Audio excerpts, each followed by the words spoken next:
세계정세회부에 다시 찾아와 주셔서 감사합니다. 저는 전재현입니다.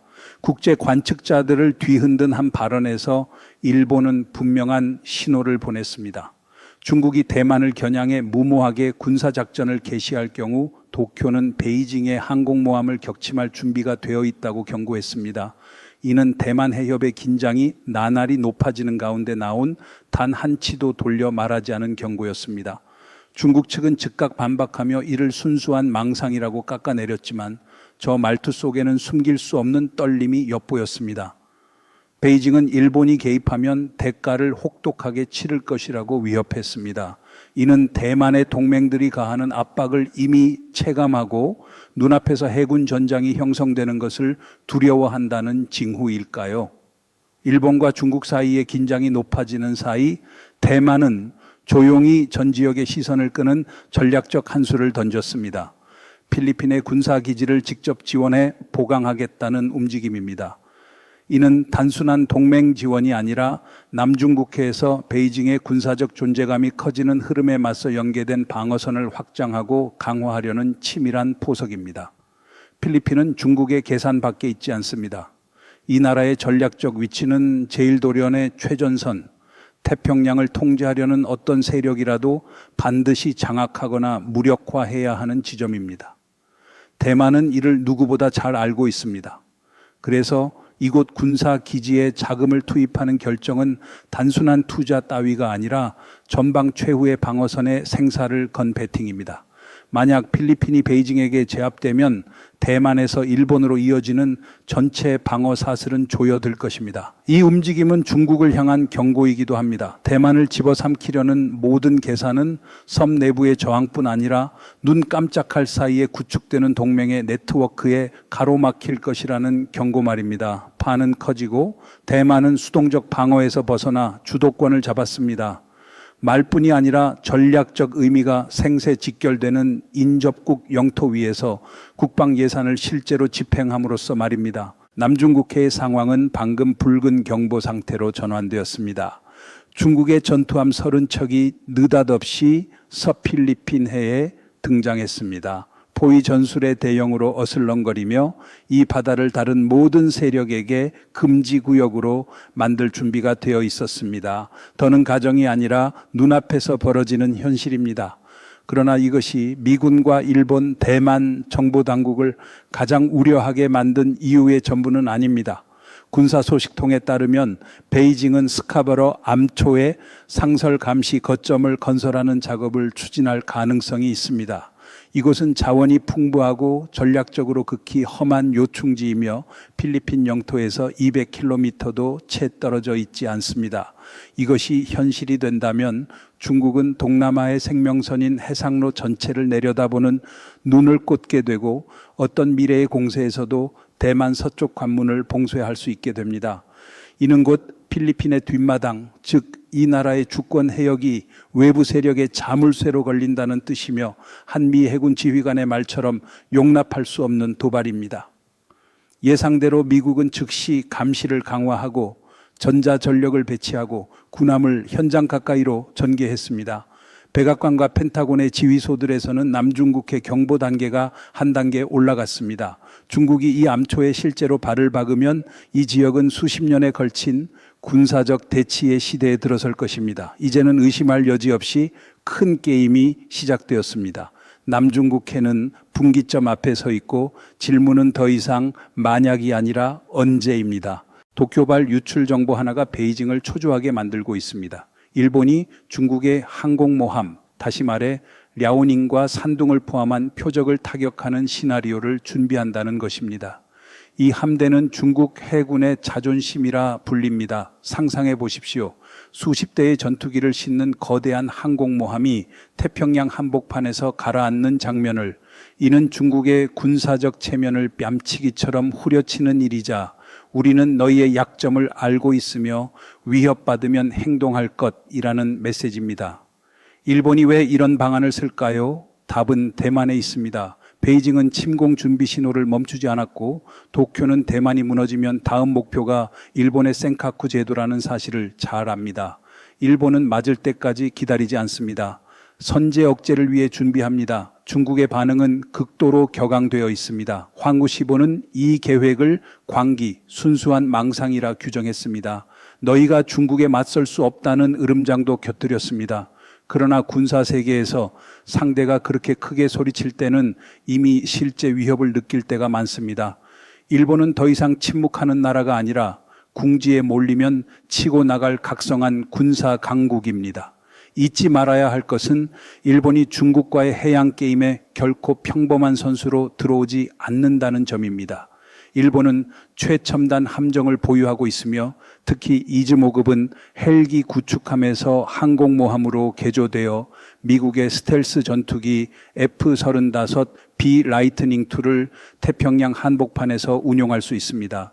이는 엄포가 아니라 베이징으로 향한 전략 경고입니다. 감히 움직이면 중국은 생각보다 더 많은 것을 잃을 수 있습니다. 그렇기에 리아오닝 혹은 산둥이 격침되는 장면은 더 이상 공상과학소설 속이 아니라 도쿄의 실제 전략 계산으로 들어왔습니다. 베이징의 분노는 최고조로 치솟아 일본이 대만에 손을 대면 혹독한 대가를 치르게 하겠다고 들이댑니다. 그런데 이 혹독한 대가는 구체적으로 무엇일까요? 핵폭격, 전면 경제보복, 아니면 정말로 도쿄까지 전쟁을 끌고 갈 생각일까요? 이는 더 이상 외교적 수사가 아니라 동아시아판 냉전의 냉랭한 선전포고 같은 문장들입니다. 하지만 이번엔 미국의 동맹들이 물러서지 않습니다. 함정은 대기하고 전투기는 무장을 끝냈으며 대응 시나리오는 모두 완비되어 있습니다. 이건 빈 경고가 아닙니다. 아시아는 베이징 앞에 고개 숙이지 않는다는 선언입니다. 중국은 포위된 늑대처럼 으르렁거립니다. 이른바 전사 외교의 표본이지요. 그러나 이것은 힘의 과실하기보다 패배의 징후를 감지했을 때 자주 보이는 전형적 반응입니다. 일본, 미국, 필리핀의 연합은 군사적 집계를 만들어 중국의 공세 능력을 조여갑니다. 베이징이 대만 침공에 무모하게 나선다면 북쪽에서는 도쿄, 중앙해역에서는 미함대, 남쪽에서는 필리핀이 버티는 삼면 압박을 감수해야 합니다. 퇴로는 없고 세 방향에서 동시에 누르는 압박만 있을 뿐입니다. 이쯤 되면 러시아의 우크라이나 침공처럼 정의는 뒤로 변명은 앞으로를 되뇌다가 현실의 벽에 부딪히기 마련입니다. 이런 전망 앞에서 베이징은 계속 분노의 메시지를 뿜어내며 일본이 값을 치르게 될 것이라 외칩니다. 그러나 전략가들의 시선은 미국의 존재에 꽂혀 있습니다. 미일 상호 방위 조약은 레드라인을 명확히 그었습니다. 일본에 대한 공격은 곧 미국과의 전쟁 행위입니다. 중국의 위협은 결국 절박한 고함에 더 가깝습니다. 물론 이것이 곧 안전을 의미하진 않습니다. 그들이 경고하는 혹독한 대가는 장거리 미사일이 아니라 사이버 공격, 후방 물류 교란, 음지의 대리전 형태로 나타날 수 있습니다. 권력 게임은 결정적 국면에 들어섰고 베이징을 옥죄는 전장은 시간 단위로 조여듭니다. 국방 분석가들을 뒤흔든 정보가 있습니다. 대만이 필리핀의 군사 기지 업그레이드를 직접 재정 지원할 수 있다는 것입니다. 이는 외교적 친절이 아니라 베이징이 발표할 시나리오에서 남쪽 관문을 봉쇄하려는 전략적 수입니다. 왜일까요? 필리핀 북부의 섬들, 특히 미국과의 합의가 적용되는 지역은 제2방어선이기 때문입니다. 보급, 병력 전개, 급유가 모두 이곳에서 시작됩니다. 대만의 전쟁이 벌어지면 전투기는 쉬고 보급하며 재출격할 곳이 필요하고 미군은 상륙할 곳이 필요합니다. 이 시스템을 대만 본토에 다 얹을 수는 없습니다. 가장 가까운 전략 거점 필리핀에 둬야 합니다. 그러니 대만의 지출은 비밀이 아닙니다. 첫 포성이 울리기 전부터 계산된 준비입니다. 새 방어망이 형성되고 있습니다. 중국도 이를 알고 있기에 지금의 모든 움직임이 워싱턴과 도쿄, 마닐라의 예리한 감시망 안에 들어와 있습니다. 전장은 아직 열리지 않았지만 보급선은 이미 깔렸습니다. 태평양 관문에서 새 전장이 모습을 드러냅니다. 워싱턴은 대만과 필리핀이 나란히 서서 자금과 기술 그리고 용기를 합쳐 중국에 맞선 강철 장벽을 세우길 원합니다. 이는 가설이 아니라 베이징을 밤마다 뒤척이게 만드는 현실입니다. 대만의 레이더, 위성, 후방 체계가 필리핀의 전략적 위치와 결합하면 남쪽으로 향하는 중국의 공격은 하늘과 바다 양면에서 차단됩니다. 미국이 대만에게 해군 기지, 전술공항, 전략 활주로를 필리핀에서 직접 지원하라고 권한 것은 우연이 아닙니다. 활주로가 늘어날 때마다 미군의 군사 대응 시간은 최소화됩니다. 이는 예속이 아니라 현명한 분업입니다. 동맹국들은 서로의 자원을 얽어매어 뚫을 수 없는 방어 네트워크를 구축합니다. 베이징은 이런 그림을 원하지 않습니다. 제각각 고립된 약소국이어야 꺾기 쉽기 때문입니다. 하지만 현실은 반대로 흘러갑니다. 도쿄에서 대만, 마닐라까지 연합이 생겨나 강철 장벽이 한 장 한 장 쌓이고 있습니다. 완성되면 베이징이 비집고 들어갈 틈은 없습니다. 행동하는 것은 대만만이 아닙니다. 필요하면 중국 항모를 격침하겠다고 밝힌 일본은 필리핀에 전략적 지원을 추가로 보냈습니다. 정찰기 TC-90 5대입니다. 이 비행기는 하늘의 눈입니다. 현대전에서 먼저 보는 자가 살아남습니다.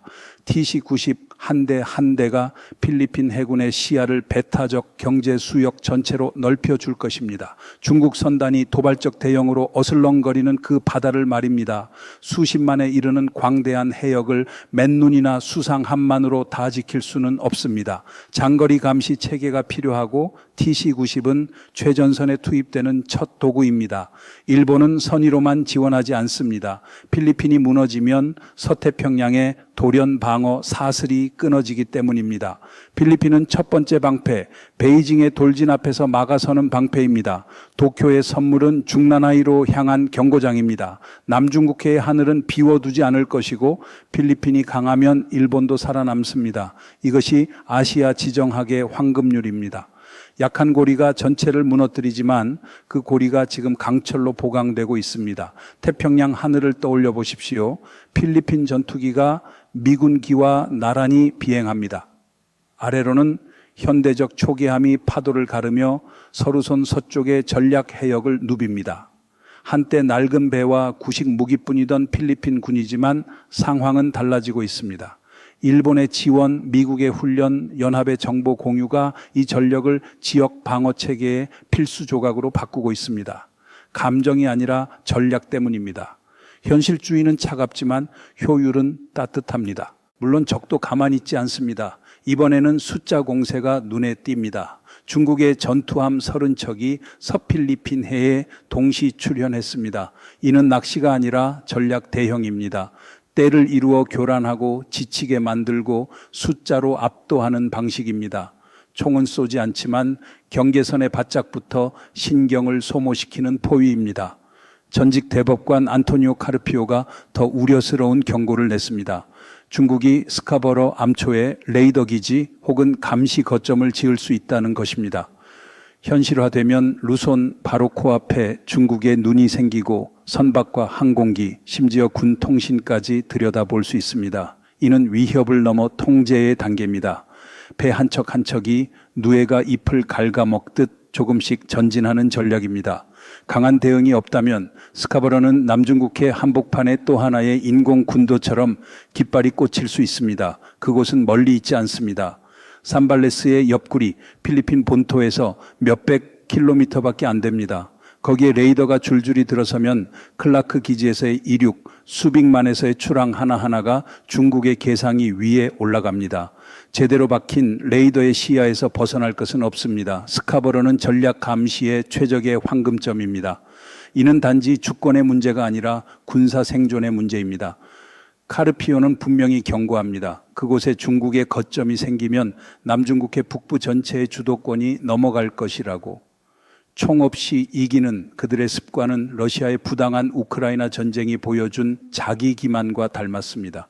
말로는 선전, 현장에서는 잠식. 미국은 전략 자산을 가까이 붙였고 일본은 레이더 체계를 업그레이드하며 해양 감시를 지원합니다. 스카버러를 놓치면 지역 전체가 베이징의 겉조임에 갇힐 것을 알기 때문입니다. 지금 실수할 수 없습니다. 도쿄, 워싱턴, 마닐라의 모든 눈이 스카버러에 쏠려 있습니다. 중국의 계획은 비밀이 아닙니다. 싸우지 않고 이기는 것, 숫자, 선단, 회색지대를 무기로 쓰는 것, 위장한 어선과 민병 선박이 전술 대형으로 주권선에 바짝 붙습니다. 총은 쏘지 않지만 자리 잡고 위협하고 경계 전력을 지치게 만듭니다. 회색지대 전쟁과 평화 사이의 틈입니다. 그들은 약한 나라가 스스로 물러서기를 기대합니다. 하지만 필리핀은 혼자가 아닙니다. 미국과의 상호 방위 조약은 억지 단계에서 이미 가동 중입니다. 로널드 레이건, 칼 빈슨, 니미츠 같은 항모가 지역에 나타날 때마다 중국 선단 전체가 방향을 바꾸고 위치를 이탈합니다. 왜일까요? 항모 한 척이 싣고 있는 공중 화력은 중경우가의 공군 전체를 뒤엎을 수 있기 때문입니다. 누구도 감히 건드리려 들지 않습니다. 건드리는 순간 중국이 감당할 준비가 되어 있지 않은 정면 충돌의 문이 열리기 때문입니다. 회색지대는 약자를 만났을 때 강자의 전술입니다. 그런데 미 항모가 나타나는 순간 회색은 곧장 빨강으로 바뀝니다. 러시아가 우크라이나 전장에서 없는 승리를 선전으로 치라고 돌아선 그 순간처럼 현실은 간단합니다. 힘 앞에서 허세는 색을 잃습니다. 중국은 일본이 값을 치를 것이라 외치지만 베이징의 군사 지휘실에서 진짜로 초조한 쪽은 그들 자신입니다. 일본은 외롭지 않습니다. 북쪽에는 이즈모급과 F-35B가 레이더를 뚫고 선제 타격을 준비합니다. 동쪽에는 괌과 하와이가 있습니다. 미군 폭격기는 중국 땅에 한 발자국도 들이지 않고 장거리 순항 미사일로 전략 표적을 제거할 수 있습니다. 남쪽에는 필리핀이 있습니다. 이곳은 가라앉지 않는 항공모함이 되어가고 있습니다. 이는 별명이 아니라 정확한 묘사입니다. 전술 공항 후방기지 활주로가 줄지어 업그레이드되어 언제든 전투기를 맞이할 수 있습니다. 세세 방향 하나의 압박, 베이징은 집게에 끼었고 현대전은 먼저 맞짱을 외치는 쪽이 아니라 먼저 보이고 먼저 때리는 쪽에 승리라는 사실을 그들도 압니다. 북쪽에 일본, 동쪽에 미국, 서쪽과 남쪽에 필리핀, 그리고 이제 호주까지 가세합니다. 항모, 스텔스 전투기, 극초음속 미사일, 전지구 감시 체계를 가진 네 나라가 동시에 움직이면 베이징은 추적과 차단 없이 팽창할 길이 없습니다. 필리핀은 침묵하지 않고 물러서지도 않습니다. 브라모스 미사일의 도입, TC-90의 전력화, 에드카 체계를 통한 전진 배치가 증거입니다. 이는 과시가 아니라 준비입니다. 그리고 원칙은 분명합니다. 평화를 원한다면 전쟁을 준비하라. 21세기의 승리는 숫자가 아니라 동맹, 레이더, 스텔스, 인공지능을 품은 전투함에서 나옵니다. 그 모든 것을 가진 쪽이 누구인지 묻는다면 대답은 중국이 아닙니다. 일본, 미국, 필리핀, 호주의 방위연합은 서태평양 역사상 가장 큰 군사력 블록입니다. 대만이 필리핀 기지 업그레이드에 수백만 달러를 올려놓는 것은 매수도 거래도 아닙니다. 이는 선언입니다. 여기가 방어선이고 여기가 한계선이며 넘지 못할 선이라는 선언입니다. 일본의 TC-90은 더 이상 단순한 감시기가 아니라 떠오르는 연합 전체의 눈입니다. 그 비행기가 이륙할 때마다 베이징의 움직임은 한 걸음 한 걸음 노출됩니다. 중국의 선전은 위장된 어선과 위성 사진으로 눈속임을 시도하겠지만 그것은 빙산의 일각입니다. 실전에서는 F-35이 레이더의 경보조차 울리기 전에 뜨고 극초음속 미사일이 비밀 기지에서 발사됩니다. 그 순간 중국의 항모는 고정 표적과 다를 바 없습니다. 그들은 연합 방어 전략을 망상이라 부르겠지만 바로 그 말버릇 속에서 악몽이 자랍니다. 랴오닝 혹은 산둥이 남중국해의 바닥으로 가라앉는다면 그것은 정치 노름이 아니라 베이징이 쌓아 올린 유연한 대치 구도의 붕괴를 의미합니다. 러시아가 우크라이나에서 쉬운 전쟁을 꿈꾸다 현실에 부서졌듯 바다는 구호가 아니라 능력으로 답합니다. 일본, 미국, 필리핀, 대만의 연합은 강철 장벽이 되었고 중국은 선전과 선단으로도 뚫지 못하고 있습니다. 남중국해의 변화가 더 분명해질수록 동맹의 요소는 전략적 균형 유지를 위한 결정적 역할을 맡고 있습니다. 대만은 필리핀의 방어 인프라 업그레이드를 제안하고 일본은 항모와 스텔스 전력 운용 능력을 전개하며 미국은 항모 전단의 상시 존재를 유지합니다. 이 모든 것은 어떠한 침탈에도 맞서는 전략의 장벽을 세워갑니다. 그러나 여전히 중요한 질문들이 남아 있습니다. 대만의 재정 지원은 태평양 집단 방어 전략의 필수 요소로 보아야 할까요? 확대되는 일본의 능력은 실제 충돌 시 중국의 항공모함을 격침할 만큼 충분할까요? 전 세계의 관측자, 전문가, 전략 공동체는 이 동맹이 어떻게 작동하고 대응하는지 예의주시하고 있습니다. 우리도 다음 전개를 지켜보아야 합니다. 구호 대신 능력으로, 허세 대신 연합으로 전쟁의 허망함을 매일 증명하고 있는 우크라이나의 교훈처럼 말입니다. 오늘 세계정세해부의 방송은 여기서 마치겠습니다. 세계정세해부는 언제나 여러분의 의견을 기다립니다. 시청해 주셔서 감사합니다. 다음 시간에 뵙겠습니다.